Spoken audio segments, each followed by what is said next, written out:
হা হা হা, আমি আজকে আপনাদের দেখাবো কিভাবে পাঙাশ মাছ রান্না করা যায়।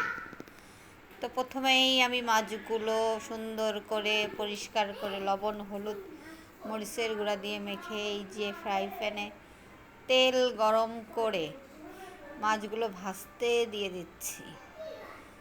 তো ভাজা হচ্ছেই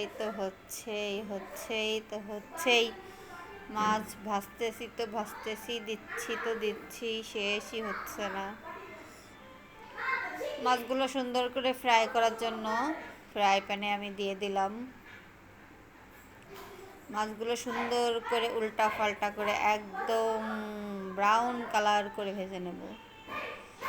এমনিই তো পাঙাশ মাছ অনেকেই নাক ছিটকায়, আমিও যদিও তেমন পছন্দ করি না, কিন্তু আমার পরিবারের সবাই খুবই পছন্দ করে। এই যে মাছগুলো আমি এখন উল্টাই দিচ্ছি, তাহলে এপিট ওপিট দুই পিটি সুন্দর করে ভাজা হয়ে যাবে। মাছগুলো ভাজা এই তো প্রায় শেষের দিকে, দেখেন একদম কি সুন্দর একটা কালার আছে। মাছগুলো ভাজা হয়ে গেলে, যে এটারে কি বলে আমি জানি না, এটা আমার ছোটো ভাই নিয়ে আসছে, তার নাকি খুব পছন্দ। তো এটা ভেজে নিলাম। এখন মশলা সুন্দর করে কষাচ্ছি। মশলা কষানো হয়ে গেলে আমি এর ভিতরে তরকারিগুলো দিয়ে দেব।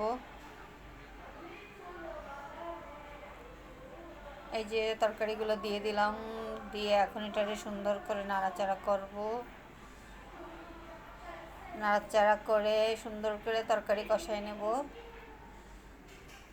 তরকারি আসলে যত সুন্দর করে কষানো যায় ততই ভালো লাগে। তো তরকারি কষানো হয়ে গেলে তরকারির ভিতরে আমি পরিমাণ মতো ঝোলের পানি দিয়ে দেব। দেখছেন কি সুন্দর একটা কালার আসছে। যদি আমি বেশিরভাগ তরকারি, বিশেষ করে মাছের তরকারিগুলো কাঁচামরিচ দিয়ে রান্না করি, আমার কাঁচামরিচের তরকারি খুব ভালো লাগে।